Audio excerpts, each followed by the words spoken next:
एक हरे भरे जंगल में हिरणों का एक परिवार रहता था। पिता एक शानदार बारहसिंघा जिसके सींग ताज जैसे थे, अपने प्रियजनों पर नजर रखता था।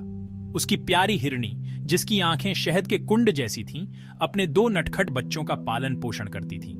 जंगल उनका आश्रय था, ऊंचे ऊंचे पेड़ों और हरी भरी फर्न से सजा हुआ। धूप पेड़ों की ओट से झांकती हुई जंगल की जमीन पर धब्बेदार पैटर्न बनाती थी। हवा में पक्षियों के गीतों की मधुर धुन गूंजती रहती थी।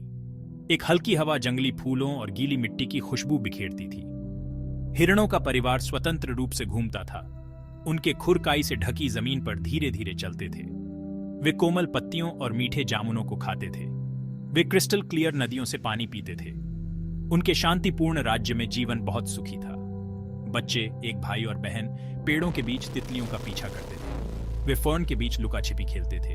उनकी हंसी शांत जंगल में गूंजती थी, जो उनके लापरवाह अस्तित्व का प्रमाण थी। बारहसिंघा ने अपने बेटे को जंगल के रास्ते सिखाए, शिकार को कैसे ट्रैक किया जाए और खतरे से कैसे बचा जाए। हिरणी ने अपनी बेटी को परिवार के महत्व और अपने आसपास की सुंदरता के बारे में बताया। जैसे ही सूरज क्षितिज से नीचे डूबता, हिरणों का परिवार एक प्राचीन ओक के पेड़ की आश्रय शाखाओं के नीचे इकट्ठा होता। बारहसिंघा पहरा देता। उसका सिलहूट धीमी रोशनी में एक आश्वस्त करने वाली उपस्थिति होती। हिरणी अपने बच्चों को पास बुलाती। उसका प्यार ठंडी शाम की हवा में एक स्पष्ट गर्मी थी, और इसलिए उनके दिन शांति और संतोष की लय में बीतते गए। उनका जीवन जंगल की आत्मा के साथ जुड़ा हुआ था। एक दिन उनके कानों में एक अजीब और बेचैन करने वाली आवाज आई। ये एक धीमी गड़गड़ाहट थी जो पहले तो दूर से आ रही थी। हिरणों ने अपना सिर उठाया। उनके कान घबराहट से फड़फड़ा रहे थे। आवाज लगातार तेज होती गई, एक यांत्रिक कराह जो उनकी रीढ़ की हड्डी को कंपा गई। पक्षियों का गाना लड़खड़ा गया।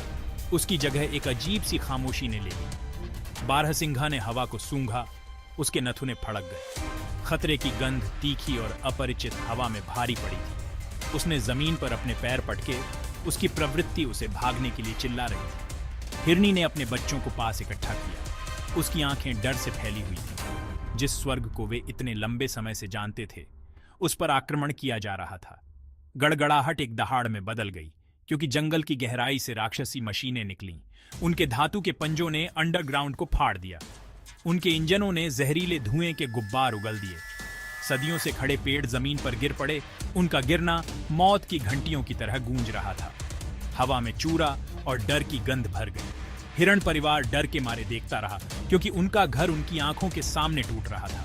बच्चों की चंचल मासूमियत की जगह एक आदिम आतंक ने ले ली। जंगल की एक बार की जानी पहचानी आवाजें विनाश की कर्कश आवाज से डूब गईं। बारहसिंघा जानता था कि वे नहीं रुक सकते। उन्हें दौड़ना था, एक नया अभयारण्य खोजना था, पर वे जाएं तो जाएं कहां? मेरे पीछे आओ!